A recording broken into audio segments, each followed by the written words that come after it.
नमस्कार दोस्तों, स्वागत है आप सभी का ई एग्जाम्स के यूट्यूब चैनल पर। दोस्तों, आज हमारा यूपी पुलिस कांस्टेबल में जीएस का प्रैक्टिस सेट 2 है, तो इसीलिए वीडियो को स्किप ना करना, आपके एग्जाम के लिए बहुत ही इम्पोर्टेंट है। तो इसीलिए चलते हैं, आज की पहली क्लास का पहला प्रश्न है, भारत के निम्नलिखित में से किन स्थानों के बीच महात्मा गांधी के नेतृत्व में अंग्रेजों के विरुद्ध नमक मार्च आयोजित किया गया था। राइट आंसर है इसका ऑप्शन डी, अहमदाबाद से दांडी स्थानों के बीच गांधी जी ने नेतृत्व किया। इंपॉर्टेंट पॉइंट्स में जान लेते हैं। महात्मा गांधी के नेतृत्व में अंग्रेजों के विरुद्ध नमक मार्च, दांडी मार्च अहमदाबाद, साबरमती आश्रम से दांडी, नौसारी जिला गुजरात के मध्य आयोजित किया गया था। ध्यातव्य है कि महात्मा गांधी ने 12 मार्च 1930 को अहमदाबाद से दांडी मार्च प्रारंभ किया तथा 6 अप्रैल 1930 ईस्वी को दांडी में नमक बनाकर नमक कानून तोड़ा। अगला प्रश्न है, निम्नलिखित में से कौन भारत के प्रधानमंत्री की नियुक्ति करता है। राइट आंसर है इसका ऑप्शन ए, भारत के राष्ट्रपति प्रधानमंत्री की नियुक्ति करते हैं। इंपॉर्टेंट पॉइंट्स में जान लेते हैं। भारतीय संविधान के अनुच्छेद 75A के अनुसार प्रधानमंत्री की नियुक्ति राष्ट्रपति द्वारा की जाती है।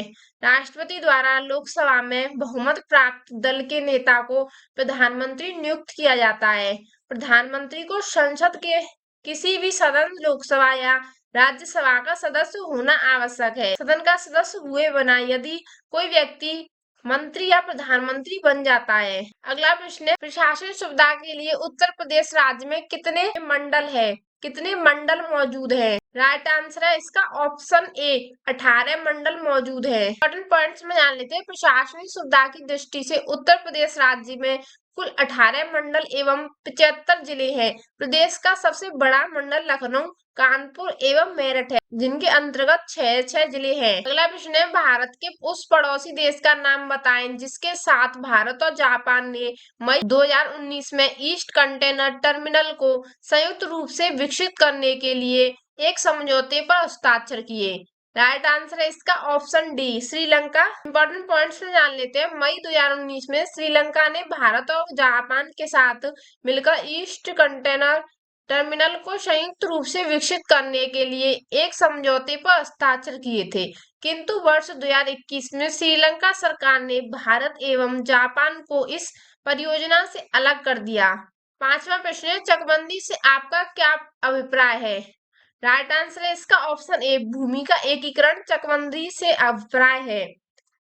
चकबंदी का तात्पर्य भूमि के एकीकरण से है। चकबंदी शव चक एवं बंदी 2 शब्दों से मिलकर बना है।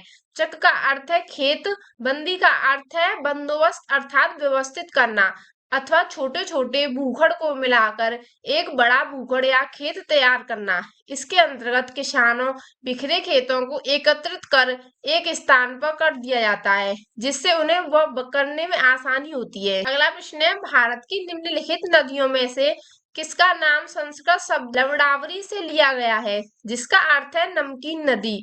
राइट आंसर है इसका ऑप्शन डी, लूनी नदी से लिया गया है। लूनी नदी का नाम संस्कृत शब्द लवणावरी से लिया गया है। इसे अंग्रेजों में साल्फ रिवर कहा जाता है। लूनी नदी राजस्थान के अजमेर जिले के दक्षिण पश्चिम में अरावली श्रेणी में स्थित नाग पर्वत से उद्गमित होती है तथा कच्छ के रण में विलुप्त हो जाती है। अगला प्रश्न है, सीआरपीएफ का निम्नलिखित में से कौन सा विशेष विंग है जो दंगों और दंगों जैसी स्थितियों से निपटने के लिए बनाया जाता है। राइट आंसर है इसका option D, rapid action force. Rapid action force एक विशेष फोर्स है जिसे अक्टूबर 1992 में सीआरपीएफ के 10वीं स्वाधीन बटालियन को परिवर्तित कर बनाया गया था। इन इकाइयों को दंगों जैसी उत्पन्न स्थितियों, समाज के सभी वर्गों के बीच विश्वास पैदा करने तथा आंतरिक सुरक्षा ड्यूटी के लिए गठित किया गया था। अगला प्रश्न है, स्वामी नारायण अक्षरधाम एक हिंदू मंदिर परिसर है जो भारत के निम्नलिखित स्थानों में से कहाँ स्थित है। राइट आंसर है इसका ऑप्शन डी, दिल्ली में स्थित है। स्वामी नारायण अक्षरधाम मंदिर परिसर दिल्ली में अवस्थित है। इस मंदिर परिसर में भारतीय संस्कृति, आध्यात्मिकता एवं वास्तुकला का उत्कृष्ट मिश्रण देखने को मिलता है। विश्व का विशाल मंदिर होने के कारण इसे Guinness book of world records में शामिल किया गया है। अगला प्रश्न है, निम्नलिखित में से कौन सा लॉन्च वाहन मिशन चंद्रयान 2 में उपयोग किया गया था?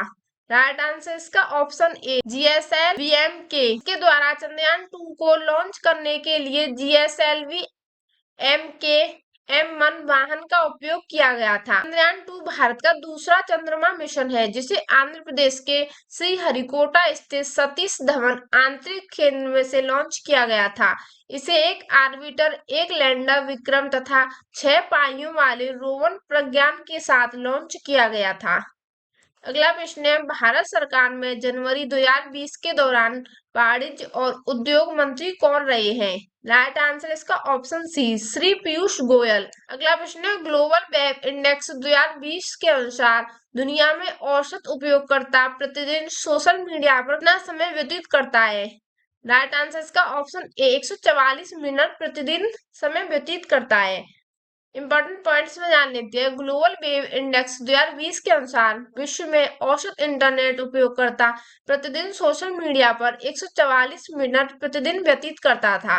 वर्तमान ग्लोबल वेव इंडेक्स 2022 के अनुसार विश्व में औसत इंटरनेट उपयोगकर्ता प्रतिदिन सोशल मीडिया पर 150 मिनट यानी 2.5 घंटे व्यतीत करता है। अगला प्रश्न है, भारत ने GST के दोहरे मॉडल को किस देश से चुना है? राइट आंसर इसका ऑप्शन बी कनाडा से चुना है। भारतीय GST मॉडल कनाडा के मॉडल पर आधारित है। इसे विजय केलकर समिति की सिफारिश पर बनाया गया था। इसे भारतीय संविधान के अनुच्छेद 279 के अंतर्गत लागू किया गया। भारत में GST को 1 जुलाई 2017 को लागू किया गया। अगला प्रश्न है, कपास प्रौद्योगिकी पर अनुसंधान के लिए केंद्रीय संस्थान कहाँ स्थित है? राइट आंसर इसका ऑप्शन ए मुंबई में स्थित है। कपास प्रौद्योगिकी पर अनुसंधान के लिए केंद्रीय संस्थान केंद्रीय कपास प्रौद्योगिकी अनुसंधान संस्थान मुंबई में स्थित है, जबकि नागपुर में केंद्रीय कपास अनुसंधान संस्थान स्थित है। केंद्रीय कपास प्रौद्योगिकी अनुसंधान संस्थान भारतीय कृषि अनुसंधान परिषद के प्रारंभिक संस्थानों में से एक है। अगला प्रश्न है, CAPFS CPO के सर्वश्रेष्ठ पुलिस प्रशिक्षण संस्थानों के विजेताओं को प्रतिवर्ष कितनी ट्रॉफियां प्रदान की जाती हैं? संक्षिप्त रूप से अपने सामान्य अर्थ में प्रयोग किए गए हैं। राइट आंसर इसका ऑप्शन सी ट्रॉफियां प्रतिवर्ष प्रदान की जाती हैं। CAPFS CPO के सर्वश्रेष्ठ पुलिस प्रशिक्षण संस्थान के विजेता को प्रतिवर्ष 3 ट्रॉफियां राजपत्रित अधिकारियों के संबंध में सर्वश्रेष्ठ प्रशिक्षण संस्थान, अराजपत्रित अधिकारियों के संबंध में सर्वश्रेष्ठ प्रशिक्षण संस्थान तथा अन्य रेको कांस्टेबलों के संबंध में सर्वश्रेष्ठ प्रशिक्षण संस्थान प्रदान की जाती है। अगला प्रश्न है, निम्नलिखित जीवों में से किसकी यौगिक कंपाउंड आंखें होती हैं? राइट आंसर इसका ऑप्शन ए ड्रैगन मक्खी की। ड्रैगन मक्खी के यौगिक कंपाउंड आंखें पाई जाती हैं। यह आर्थ्रोपोडा संघ के अंतर्गत आती है। ध्यातव्य है कि यौगिक आंख की कीटों एवं क्रिस्टेशियम जैसे संधिपादों आर्थ्रोपोडा संघ में दृष्टि बोध हेतु आवश्यक अंग है। इसमें ओमाटियाडिया कहलाने वाली प्रकाश के विभिन्न रंग व चमक का बोध कराने हेतु अलग अलग इकाइयां होती हैं, जिनमें प्रत्येक में अलग कॉर्निया लेंस तथा प्रकाश संवेदन कोशिकाएं होती हैं। अगला प्रश्न है, भारत छोड़ो आंदोलन 1942 झारखंड में किस नेता के नेतृत्व में लड़ा गया था? राइट आंसर है इसका चूनाराम महतो। झारखंड में भारत छोड़ो आंदोलन 1900 का नेतृत्व चूनाराम महतो ने किया था। मनवाजार पुलिस स्टेशन को नाकेबंदी के समय सितंबर 1942 को पुलिस की गोली लगने से उनकी मृत्यु हो गई। ध्यातव्य है कि 7 अगस्त 1942 को अब्दुल कलाम आजाद की अध्यक्षता में बम्बई में हुए कांग्रेस के अधिवेशन में जवाहरलाल नेहरू द्वारा भारत छोड़ो प्रस्ताव पेश किया गया, जो 8 अगस्त 1942 को कुछ संशोधनों के साथ स्वीकार कर लिया गया। अगला प्रश्न है, राष्ट्रीय मानवाधिकार आयोग NHRC में कितने सदस्य होते हैं? राइट आंसर इसका ऑप्शन ए 2 सदस्य होते हैं। राष्ट्रीय मानवाधिकार आयोग एक बहुसदस्यीय संस्था है, जिसमें एक अध्यक्ष, 5 पूर्वकालीन सदस्य तथा 7 मानद सदस्य होते हैं। अध्यक्ष एवं सदस्यों की नियुक्ति राष्ट्रपति द्वारा प्रधानमंत्री की अध्यक्षता वाली उच्च स्तरीय कमेटी की सिफारिश के आधार पर की जाती है। ध्यातव्य है कि मानव अधिकार संरक्षण अधिनियम 1993 के प्रावधानों के तहत 12 अक्टूबर 1993 को राष्ट्रीय मानव अधिकार आयोग की स्थापना की गई।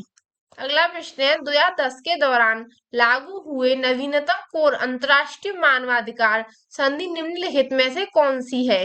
राइट आंसर इसका ऑप्शन बी एंड फॉर डिसएक्सपीरियंस पर सम्मति। वर्ष 2010 के दौरान लागू की गई नवीनतम कोर अंतर्राष्ट्रीय मानवाधिकार संधि एंड फॉर डिसअपियरेंसेस प्रवृत्ति सुदगी पर समिति है। एंड फॉर डिसअपियरेंस का अर्थ जबरन गुम किया जाना।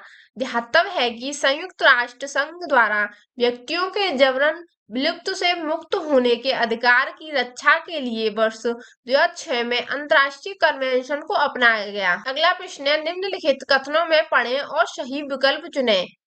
चोल वंश एक तमिल राजवंश थे जिसने 13वीं शताब्दी तक मुख्य रूप से दक्षिण भारत में शासन किया था। ये सही है। यह चोल वंश समृद्ध गंगा नदी घाटी में उत्पन्न हुआ। ये गलत है इसका, क्योंकि वो समृद्ध घाटी में नहीं हुआ था। इसका ये ऑप्शन बी राइट आंसर है। चोल साम्राज्य का अभ्युदय 9वीं शताब्दी में हुआ तथा दक्षिण प्रायद्वीप का अधिकांश भाग इसके अधिकार में था। चोल वंश एक तमिल राजवंश था। इसने 9वीं 13वीं शताब्दी तक शासन किया। चोल साम्राज्य की स्थापना विजयालय ने की थी। चोल राजवंश कावेरी नदी घाटी में उत्पन्न हुआ था। अतः कथन ए सही है तथा कथन बी गलत है। अगला प्रश्न है निम्नलिखित में से कौन सा शब्द अब चाहे ईमेल से संबंधित है? राइट आंसर इसका ऑप्शन ए स्पैम से। स्पैम शब्द अनचाहे ईमेल से संबंधित है। किसी व्यक्ति को एक विषय पर बार बार मैसेज भेजना स्पैमिंग कहलाता है। स्पैमिंग मेल कर मुख्य उद्देश्य यूजर के कंप्यूटर का डाटा चोरी करना है। अगला प्रश्न है अंगूर की खेती को आमतौर पर क्या कहा जाता है? राइट आंसर इसका ऑप्शन डी विटीकल्चर कहा जाता है। अंगूर की खेती को विटीकल्चर कहा जाता है, जबकि मैरीकल्चर रेशम उत्पादन तथा एविकल्चर पक्षी पालन से संबंधित है। अगला प्रश्न है निम्नलिखित में से किसके द्वारा जीवन रक्षा के लिए प्रधानमंत्री का पुलिस पदक प्रदान किया जाता है? राइट आंसर इसका ऑप्शन ए गृह मंत्रालय। जीवन रक्षा के लिए प्रधानमंत्री का पुलिस पदक गृह मंत्रालय द्वारा प्रदान किया जाता था। यह पदक भारत के किसी भी प्रदेश के उन पुलिस कर्मियों को दिया जाता था जिनके द्वारा जीवन रक्षण हेतु उत्कर्ष किया गया हो। इसे वर्ष 1958 में प्रारंभ किया गया था। भारत सरकार द्वारा दिसंबर 2022 में इसे बंद कर दिया गया। अगला प्रश्न है कौन सा रसायन आतिशबाजी प्रदर्शित करते समय हरे रंग के लिए जिम्मेदार है? राइट आंसर है इसका ऑप्शन सी बेरियम क्लोराइड। आतिशबाजी के समय हरा रंग बेरियम क्लोराइड के कारण प्रदर्शित होता है, जबकि सोडियम नाइट्रेट के कारण पीला तथा कॉपर क्लोराइड के कारण नीला रंग प्रदर्शित होता है। बेरियम क्लोराइड एक गंधहीन सफेद रंग का क्रिस्टलीय ठोस पदार्थ है। अगला प्रश्न है निम्नलिखित में से किस तारीख को अंतर्राष्ट्रीय शांति दिवस के रूप में मनाया जाता है? राइट आंसर इसका ऑप्शन बी 21 सितंबर को। प्रत्येक वर्ष 21 सितंबर को विश्व भर में अंतर्राष्ट्रीय शांति दिवस के रूप में मनाया जाता है। ध्यातव्य है कि वर्ष 1981 में अंतर्राष्ट्रीय शांति दिवस की घोषणा की गई थी। संयुक्त राष्ट्र संघ द्वारा इसे अहिंसा एवं संघर्ष विराम के माध्यम से शांति के आदर्शों को सुदृढ़ करने हेतु समर्पित दिन के रूप में घोषित किया गया है। वर्ष 2022 के लिए अंतर्राष्ट्रीय शांति दिवस की थीम थी नस्लवाद का अंत, शांति की स्थापना। अगला प्रश्न है सर्दियों के दौरान बर्फ में नमक डालने से बर्फ पिघलने लगती है क्योंकि बर्फ की सतह पर पानी के हिमांक बिंदु को कम करता है। राइट आंसर सी है। सर्दियों के दौरान बर्फ में नमक डालने से बर्फ पिघलने लगती है क्योंकि बर्फ की सतह पर पानी के हिमांक बिंदु को कम करता है। ध्यातव्य है कि नमक बर्फ को गलनांक को बढ़ाता है तथा साथ ही सामान्य की तुलना में पानी के जमने के समय में वृद्धि करता है। अगला प्रश्न है ग्रैमी अवार्ड्स निम्नलिखित में से किस क्षेत्र में योगदान के लिए प्रदान किए जाते हैं? आंसर है ऑप्शन सी संगीत के लिए प्रदान किए जाते हैं। ग्रैमी अवार्ड संगीत के क्षेत्र में योगदान के लिए प्रदान किया जाता है। वर्ष 2023 में ग्रैमी अवार्ड का आयोजन लॉस एंजिल्स में किया गया।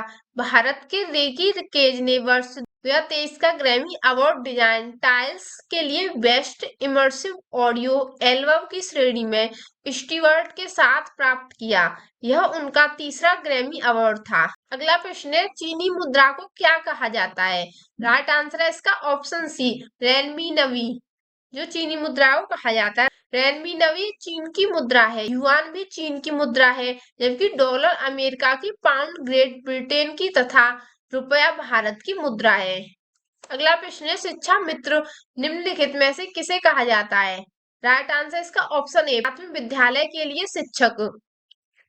प्राथमिक विद्यालय में पर नियुक्त किए गए शिक्षक को शिक्षा मित्र कहा जाता है। ध्यातव्य है कि प्राथमिक विद्यालयों में शिक्षकों की कमी को पूरा करने के लिए उत्तर प्रदेश सरकार द्वारा शिक्षा मित्र योजना लागू की गई थी। वर्ष 2001 में शिक्षा मित्रों की नियुक्ति प्रारंभ की गई थी। इसके लिए न्यूनतम अहर्ता इंटरमीडिएट रखी गई थी। अगला प्रश्न है, निम्नलिखित में से कौन सा कथन सही है? ये इसमें 1947 के बाद बोर्ड का न्यायिक विंग इलाहाबाद में कार्य करता रहा। प्रशासनिक विंग को लखनऊ स्थानांतरित कर दिया गया। सही है इसका। तो आगे को क्या चेक करना? वर्ष 1831 में इलाहाबाद प्रयागराज में राजस्व मंडल की स्थापना की गई। वर्ष 1922 में बोर्ड मंडल के कार्यों को राजस्व बोर्ड अधिनियम के प्रावधानों के अनुसार पुनर्गठित किया गया था। वर्ष 1947 से 48 में स्वतंत्रता के पश्चात बोर्ड के न्यायिक और प्रशासनिक कार्यों को अलग कर दिया गया। अगला प्रश्न है, चीन की ग्रेट वॉल मोटर कंपनी ने भारत के किस राज्य सरकार के साथ 1 बिलियन निवेश करने के लिए समझौता ज्ञापन पर हस्ताक्षर किए? राइट आंसर इसका ऑप्शन डी, महाराष्ट्र सरकार के साथ। चीन की ग्रेट वॉल मोटर कंपनी ने भारत के महाराष्ट्र राज्य सरकार के साथ 1 बिलियन निवेश करने के लिए वर्ष 2020 में समझौता ज्ञापन पर हस्ताक्षर किया गया था। अगला प्रश्न है, भारतीय मुद्रा में 2000 रुपए की नोट का आकार क्या है? राइट आंसर है इसका ऑप्शन सी, 66 इंटू 166। भारतीय मुद्रा में 2000 रुपए की नोट का आकार 66 mm इंटू 166 mm है, जबकि 500 रुपए के नोट का आकार 66 mm इंटू 150 mm है। जबकि 2000 रुपए के नोट के पृष्ठभाग पर मंगलायन का चित्र अंकित है, जबकि 500 रुपए के नोट के पृष्ठभाग पर भारतीय ध्वज सहित लाल किले का चित्र अंकित है। अगला प्रश्न है, निम्नलिखित में से कौन सी सेना जो भारत सरकार की महत्वपूर्ण एजेंसियों में से है 1982 में वार्षिक कैलाश मानसरोवर यात्रा के सफल संचालन में शामिल होती रही है?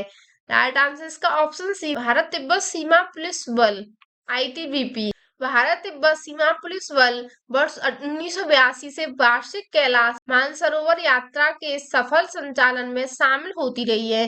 भारत तिब्बत सीमा पुलिस बल एक केंद्रीय सशस्त्र पुलिस बल है। इसकी स्थापना वर्ष 1962 में की गई थी। इसका मुख्यालय नई दिल्ली में स्थित है। यह बल भारत सरकार के गृह मंत्रालय के अंतर्गत आता है। अगला प्रश्न है, आर्मेनियों की मुद्रा को क्या कहा जाता है? राइट आंसर है इसका ऑप्शन ए, द्राम कहा जाता है। निम्नलिखित में से कौन सा पर्वत दर्रा भारत के उत्तराखंड राज्य में स्थित है? राइट आंसर है ऑप्शन बी, लिपुलेख दर्रा में स्थित है।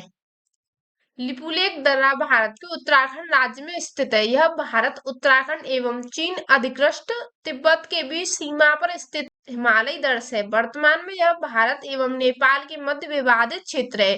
भारत एवं नेपाल दोनों ही इसे अपना हिस्सा मानते हैं। भारत के अनुसार यह क्षेत्र उत्तराखंड के पिथौरागढ़ जिले का भाग है, जबकि नेपाल इस क्षेत्र को धारचूला जिले का हिस्सा मानता है। अगला प्रश्न है, आरंभ में निम्नलिखित में से कौन सा कार्य वर्ष 1831 में राजस्व परिषद उत्तर प्रदेश द्वारा संपन्न किया जाता था, जिसे 1932 से 35 के दौरान हटा दिया गया था? राइट आंसर इसका ऑप्शन थी, कोर्ट ऑफ बोर्ड्स के से संबंधित कार्य। निम्नलिखित में से किस देश ने दुनिया का प्रथम तैरता हुआ परमाणु संयंत्र बनाया है? राइट आंसर ऑप्शन डी, रूस ने बनाया है। रूस ने मई 2018 में विश्व का पहला तैरता हुआ परमाणु ऊर्जा संयंत्र लॉन्च किया। इसका नाम अकादमिक लोमोनोसोव है। अगला प्रश्न, निम्नलिखित में से किस निगम ने मई 2019 में दो 1600 HP ड्यूम्यू ट्रेन सेट की आपूर्ति करने के लिए नेपाल के रेलवे विभाग के साथ अनुबंध समझौते पर हस्ताक्षर किए। राइट आंसर है option C, Konkan railway corporation limited के साथ। मई 2019 में दो 1600 HP ड्यूम्यू ट्रेन सेट की आपूर्ति करने के लिए कोंकण रेलवे कॉर्पोरेशन लिमिटेड ने नेपाल के रेलवे विभाग के साथ एक अनुबंध समझौते पर हस्ताक्षर किए। इस ट्रेन सेट का निर्माण चेन्नई स्थित इंटीग्रेटेड कोच फैक्ट्री में किया जाता है। आई होप को आपको क्लास अच्छी लगी होगी। अच्छी लगी तो इसे लाइक करना और चैनल पर नए आए हो तो चैनल को सब्सक्राइब करना। धन्यवाद।